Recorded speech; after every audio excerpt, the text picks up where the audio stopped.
ادع إلى سبيل ربك بالحكمة والموعظة الحسنة.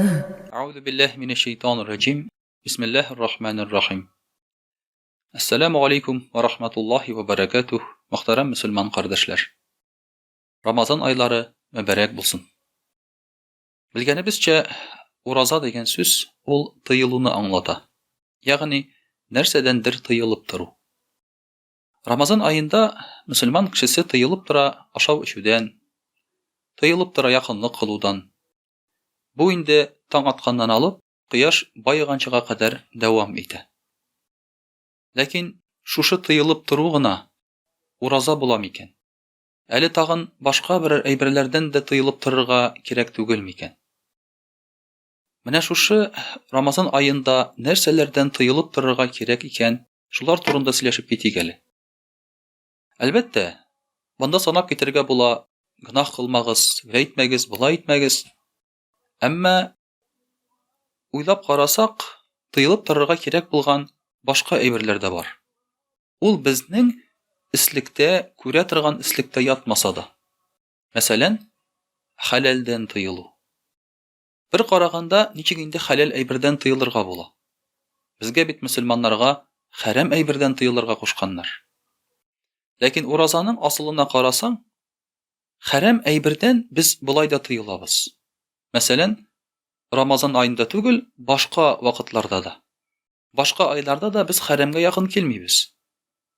Без хайван ите, дуңгыз ите ашамыйбыз. Без аракы эчмибез. Без шулай ук сүгенмибез, гайбәт сөйләмибез, таламыйбыз, кеше үтермибез. Моның кебек зур гынахлардан, харамнан тыелып торабыз. Әмма Рамазан аенда без тыелып торабыз халалдан да. Чөнки таң атканнан алып, кояш байыганчыга кадәр без халал ризыктан тыелып торабыз икән. Ягъни халал әйбер ашамыйбыз. Безгә булай да рөхсәт булган.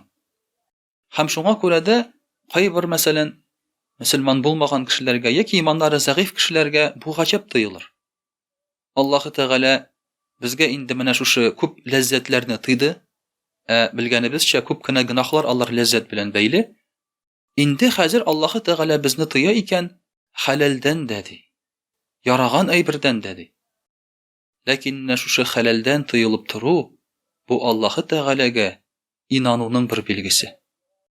Ягъни Аллаһы Тәгалә бездән тели икән, без харамнан гына түгел, халалдан да тыела алабыз. Бит харамнан тыелу җиңелрәк халалга караганда.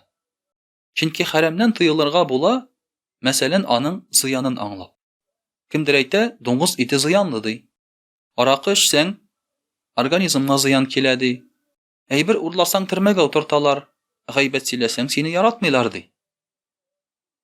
Шуңа күрә бу харам әйберләрдән тыелырга була, аның зыяныннан куркып. Әмма халал әйбердән тыелырга була, бары Аллаһы Тәгаләнең кушканын гына үтәп.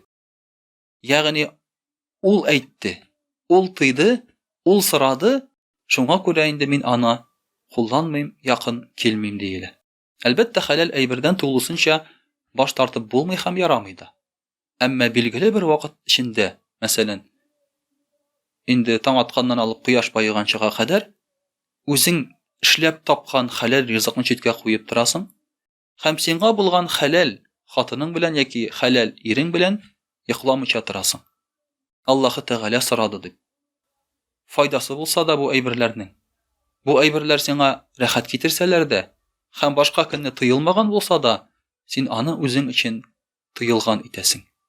Менә бу Аллаһы Тәгаләгә ышануның, инануның бер билгесе булып санала. Шуңа күрә дә, әгәр дә берәр әйбер тыелган икән, хәтта харам әйбердә. Нишләп тыелган дип сорасалар, без әйтәбез, Аллаһы Тәгалә тыйган дип.